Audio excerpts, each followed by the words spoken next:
18ই March 2026 বুধবার ঠিক বিকেলবেলায় সবাই যখন ব্যস্ত ঈদে গ্রামে ফেরার জন্য, ঠিক তখনই সদরঘাটে ঘটে এক নির্মম ঘটনা। ট্রলারে করে লঞ্চের পিছন দিক থেকে লঞ্চে ওঠার চেষ্টা করছিল কিছু সাধারণ মানুষ, আর ঠিক তখনই জাকেশ সম্রাট 3 নামক লঞ্চটি পিছনের দিকে ব্যাক করতে থাকে, আর তাতেই পিছনে থাকা ট্রলারটির ওপরে উঠে যায় জাকেশ সম্রাট 3 লঞ্চটি। মুহূর্তের মধ্যেই প্রাণ হারায় একই পরিবারের বাবা ও ছেলে, আর গুরুতর আহত হন অন্তঃসত্ত্বা স্ত্রী। পরবর্তীতে লঞ্চ দুটির রুট পারমিট বাতিল করে নৌ পরিবহন মন্ত্রণালয়। কিন্তু প্রশ্ন হলো এখানে মূলত দোষটা কার?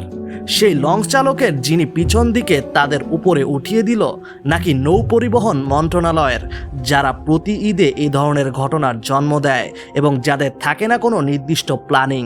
কিভাবে এই মানুষগুলো লঞ্চের পিছন দিক থেকে ওঠার চেষ্টা করছিল?